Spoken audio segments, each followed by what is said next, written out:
Kinshasa na biso réalité ya banaki réalité ya banaki réalité ya banakino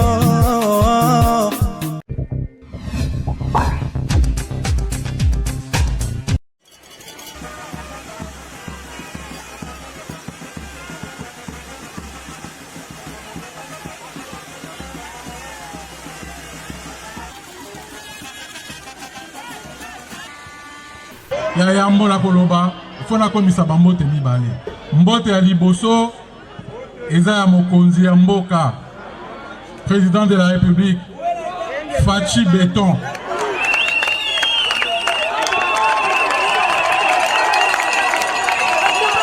mbote ya mibale eza ya premier ministre chef du gouvernement alobi monsieur le ministre passe ozokende pesa bandeko na biso mbote sikoyo il faut na pesa bino nous merci makasi parce que na moni ndenge boyambi ngai bolakisi bolingo totamboli elongo moi ekangi bato nyonso awa mais malgré ça na moni boyembi bobini na moni ke bolakisi mpenza bolingo. Donc biso il faut tout ça l'effort to lingana ya solo awa naza na mbujima yo balengela na yoki pendake naza na ndako na sentir différence mon côté parce que na moni boyembi elongo bolakisi vraiment bolingo et na sengi bino merci mingi pona mo bomi beta ya maboko bino moko. Ah, tous en 2022, ça va été. Année prochaine, les années 2023, ça va été. Mais biso tolobi en 2023, Fachi Kaka.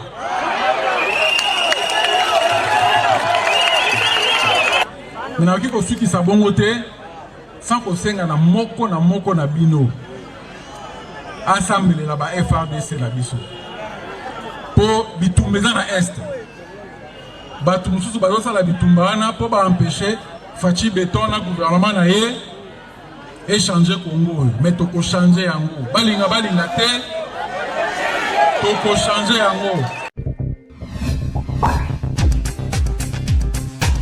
Oui, la réalité ma casse parce que ceux qui m'ont constaté tiens mon colo de la casse et c'est que c'est un beau longo dans la mona soda mon constaté ko so les a io biso c'est tous alibana uta sanza yambo to milelo nous appelle les singoté parce que moka eza la bitumba mais natondi botondi pe na kunisi discours il y a directeur à prison oh lui prison ya otondo bandi bazo souffrir a rebelle bossa la makasi ba mesure wana ceux qui a liberté conditionnelle ba babela tolingi pe tolo ba ke tozo bimalelo la prison bomoni to lati ina ma pinga pour l'hôtel ça été mbote za na bitumba bandi ba ko kufa to bingi pour na bilenge nyonso ya Congo ete mongo ekoki bitumba o epesa biso bolingo ya mboka na biso nyonso sima tata mokonzi ya ekolo eza Tshisekedi eza opposition te ezali majorité te bilenge nyonso ndonga ya yiki eza lisusu te biso nyonso sima mapinga po ete banguna wana obwaka bango libanda nyonso ba yango na lelo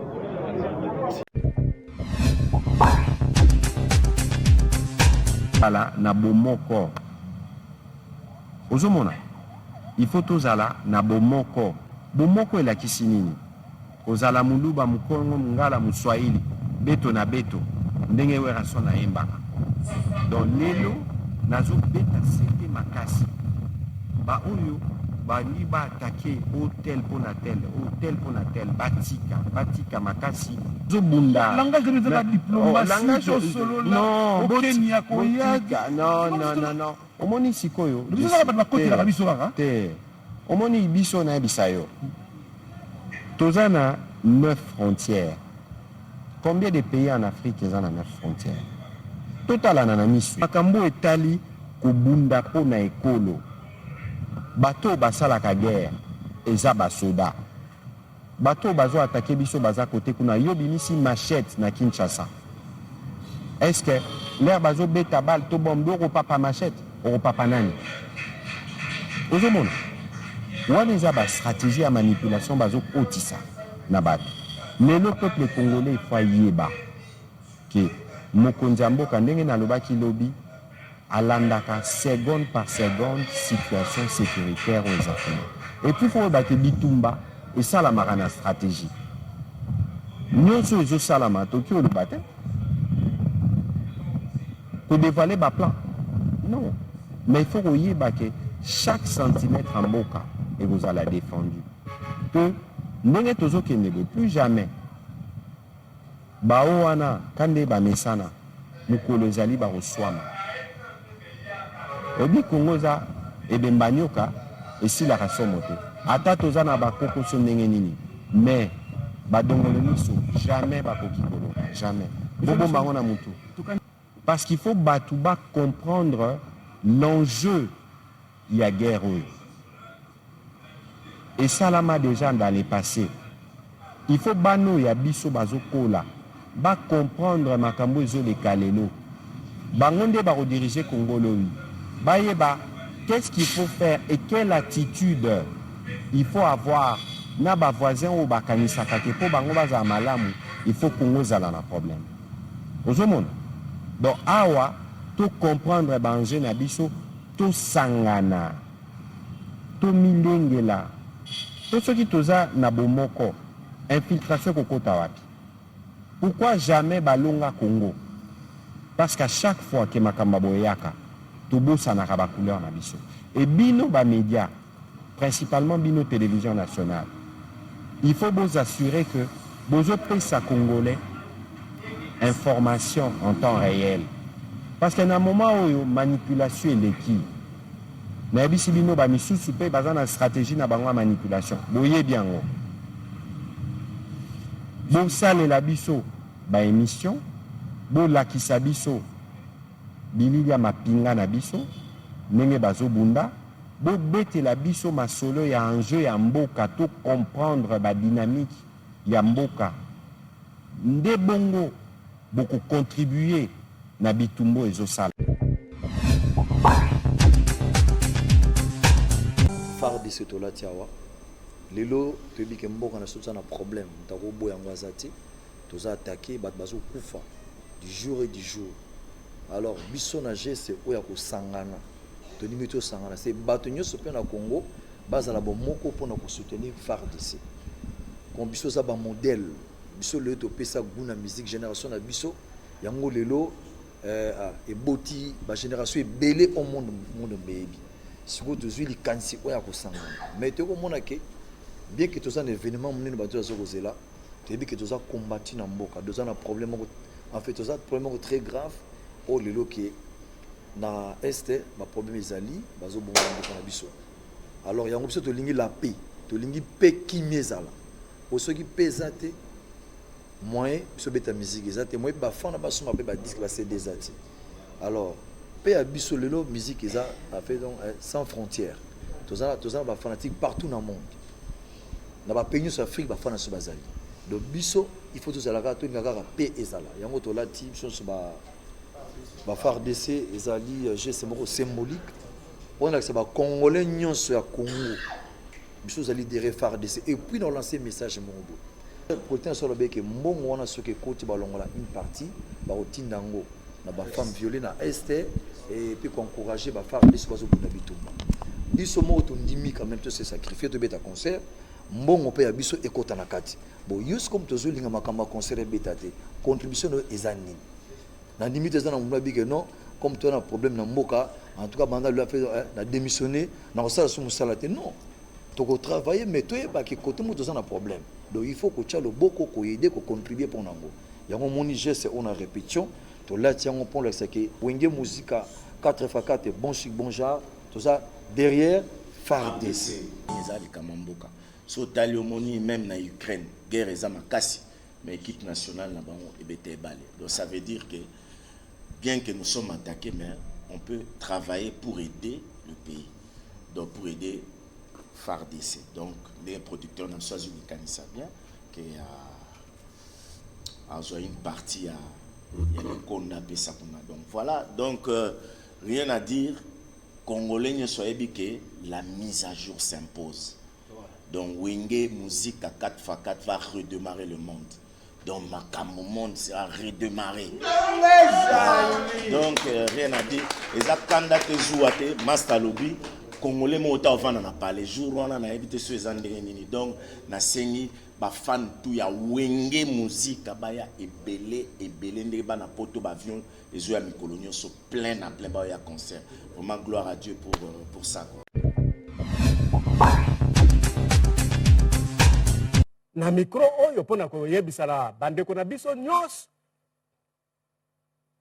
tuti soki bazo benga soki banyamulenge ainsi de suite basala na bango à l'aise soki likambo ezali benga ezala ozana Kivu ezala ozana Lubumbashi ezala ozawa na Kinshasa soki menace ezali benga ba autorité ya ville oyo benga ba autorité ya esika nyoso yo ozali. Vous ne pouvez pas vous sentir en insécurité na mboka oya yo parce que ozali et loko moko gouvernement congolais eza ko kamande tango biso toza ko bundaka biloko oyo makambo oyo kasi bino pe bandeko na biso tuti congolais banyamulenge toza komona bino te bokoka ko soutenir gouvernement na bino pona nini wana pe biso toza komituna mutuna toza na bino tolobi batu moko kasi biso toza kobundaka bitumba bino bokangami esika bokangami na bandako na bani bozo linga kaka bakongole mususu bakoya na piège ya Rwanda bozo koka koloba te pona nini boloba bon dénoncer bino pe comportement ya Rwanda na Kagame pona nini bozo sala ngote kasi toza ko s'adresser na bino nyos na ba congolais mususu makambo ya ko stigmatiser batu ezate chasse à l'homme ezate.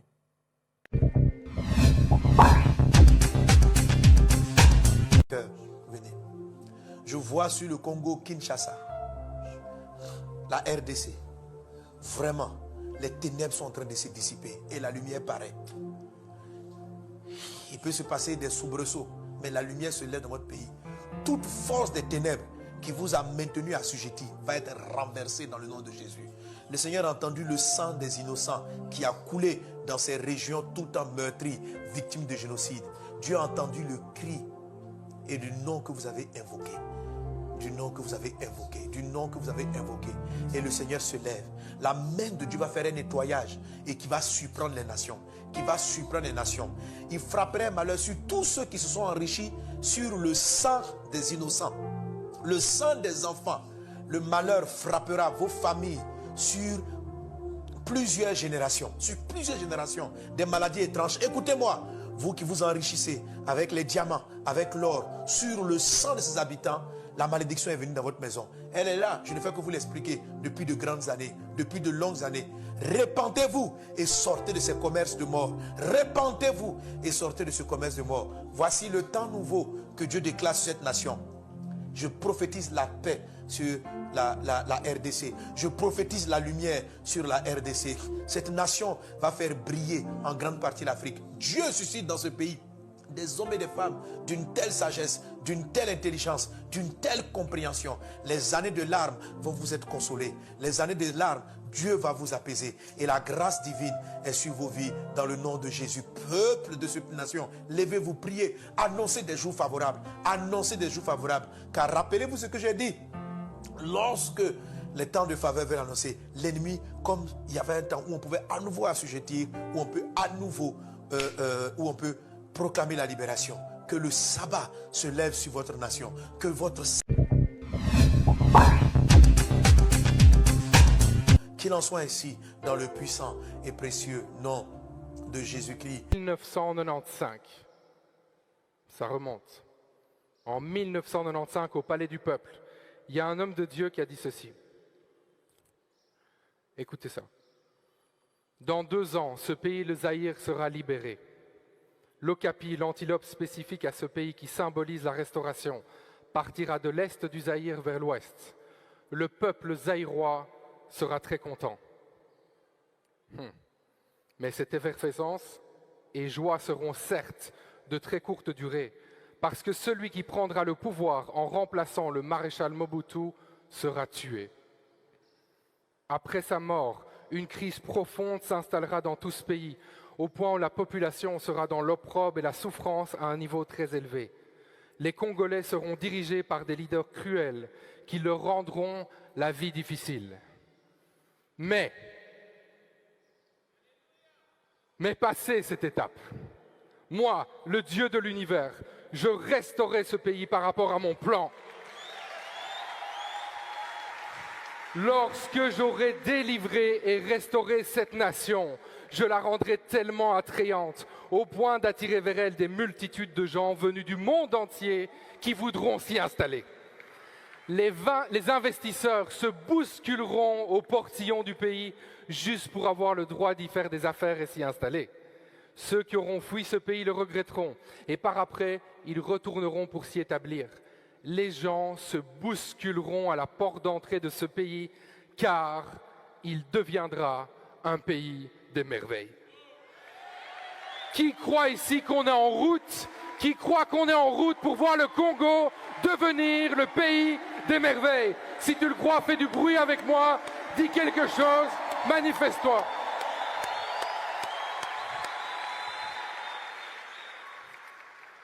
En tout cas, moi j'y crois. Moi j'y crois. Et vous savez ce qu'il faut pour que ça se passe? Il faut d'abord que les gens reçoivent une vision. Il faut recevoir une vision. Et la bonne nouvelle, on vient de lire le verset Joël 2, 28, Dieu donne aussi des visions, n'est-ce pas? Et une vision, c'est aussi quelque chose dans le sens que on se représente à quoi le futur pourrait ressembler. Proverbe 29, 18. Lorsqu'il n'y a plus de vision d'avenir, un peuple vit dans le désordre.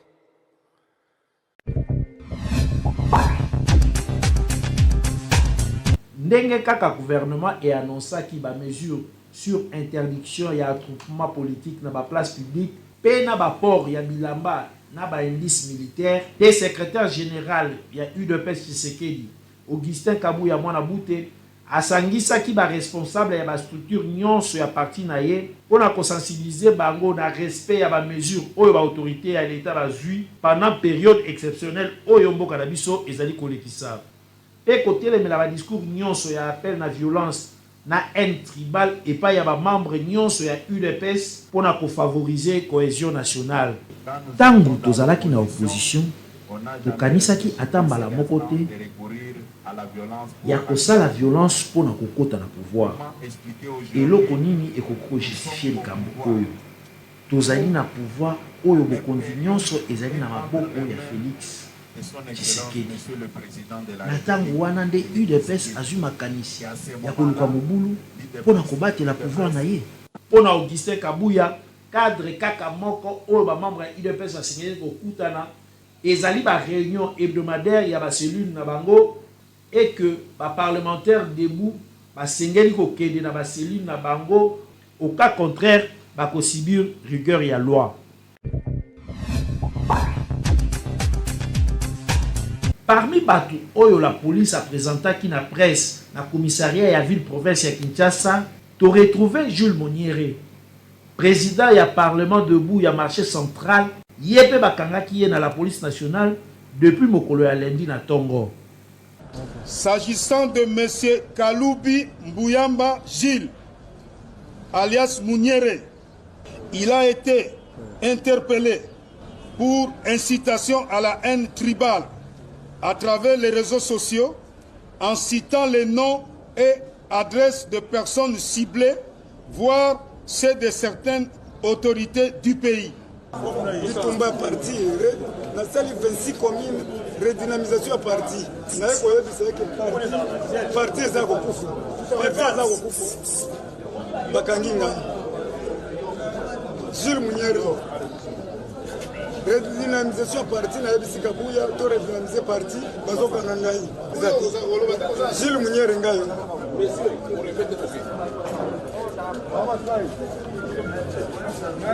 Redynamisation à parti.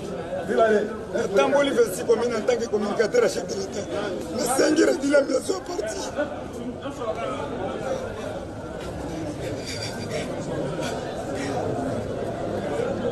Partez au Koufoua. Partez au Koufoua. Na Tamboli 26 provinces. Partez au Koufoua. Ozo Kananga na biloko Zakatina.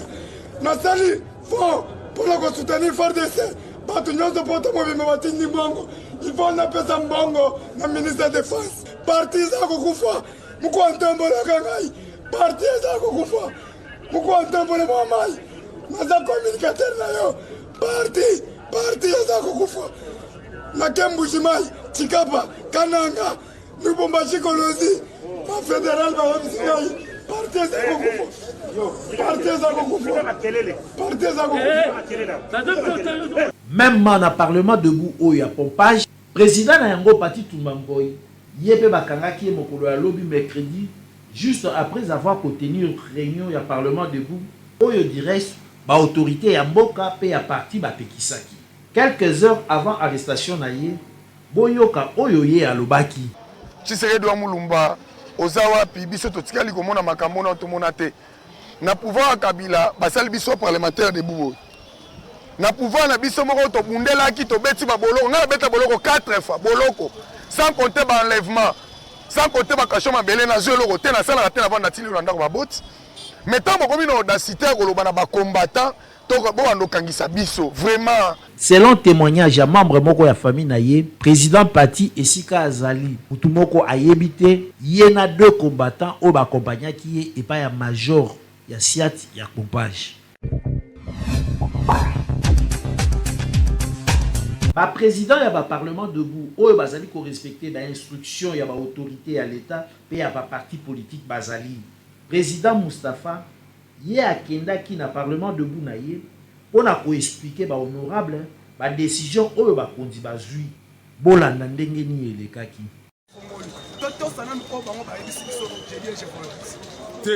Président Moustapha, Parlement debout ezali eloko oyo Etienne Tshisekedi ya tikaka. Ezali Parlement debout ezali aide du peuple. Parlement debout ezali donc nayebi te soki oyebi nini yango par rapport ya Parlement debout oyo mutu moko individu aye po aboma Parlement debout. Nayebi te soki neti philosophie Etienne Tshisekedi ezali na kati na yoto ndenge nini te Parlement debout ekokufa te.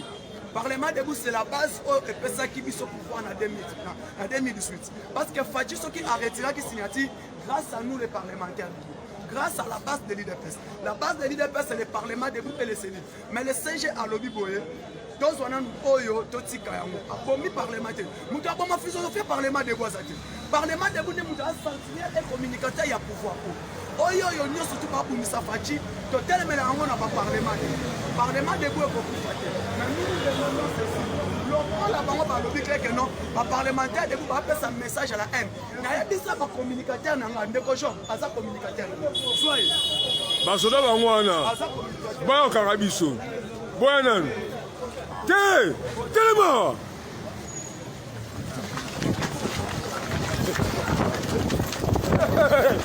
telema woyo kabuya momi Parlement debout botala Parlement de Bokoufi Parlement de Bokoufi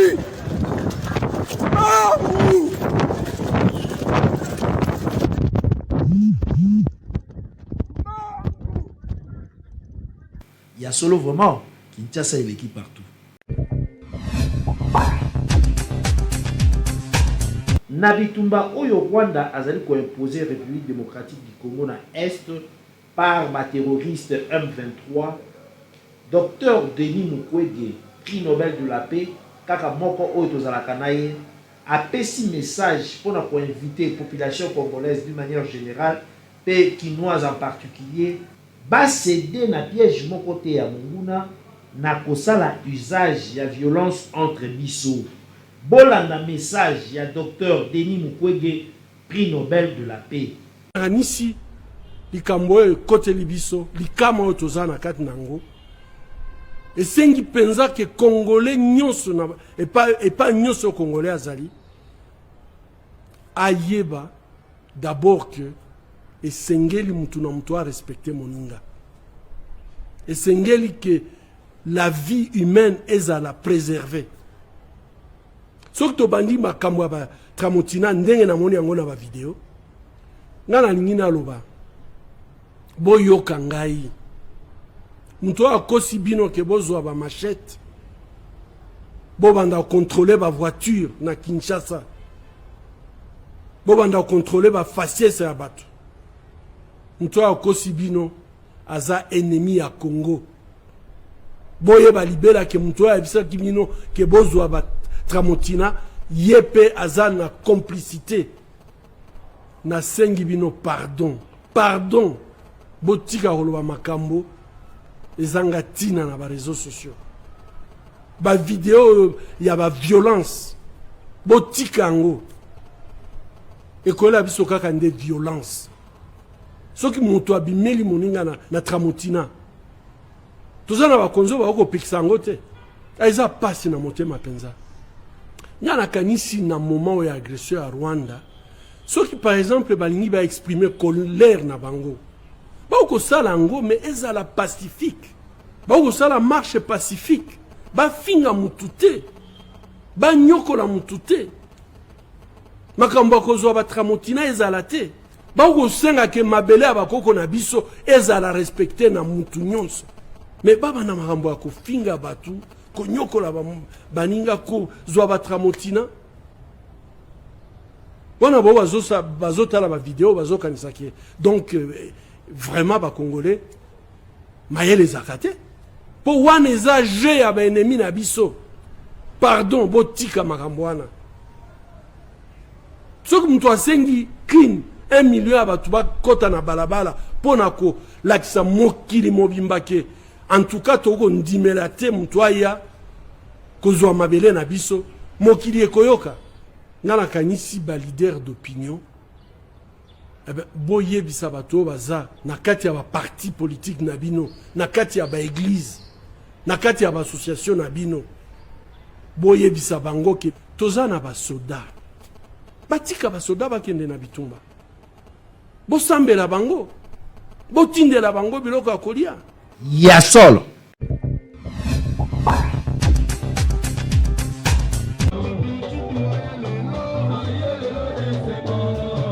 ezalaki feti monene na siège ya Union pour la Nation Congolaise UNC kuna na commune ya bamama bapapa bilenge bayaki ebele autour ya secrétaire général ya parti na bango pona kofete acquittement na justice ya président national na bango Vital Kamerhe VK na makambo oyo etali procès ya 100 jours esengo ezalaki total bolanda ambiance oyo elekaki kuna pena message ya secrétaire général na bango Billy Kambale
bao bakanisaki tobomi coalition na biso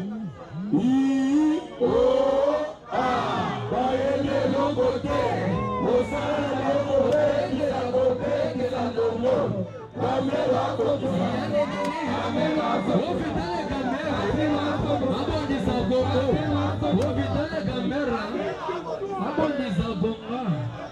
nakosukisa na koloba boye ke biso bana INC toza bana ya le pacificateur jusqu'au bout mpe tosalaki komba na biso tobukaki eloko ya motu te tofingaki motu te tobomaki mpe motu nyonso oyo tosalaki tosengaki kaka justice. Nakosenga na bino vigilance continue to continue kozala bomoko limisa biloko awa président na biso akomi maboko pembe boyete azalaka na ye deja maboko pembe mais bato mabe balingaki balakisa ke président na biso aza mutu mabe boyete nayebi ke tozangaki bapongi nayebi ke toswani na babalabala nayebi ke toswani na baklasse nayebi ke tobundi mais na suka nzambe aeleve biso boyete bayamba moto nazosenga na bakadre nyonso lelo eza mokolo ya esengo boyete Magazino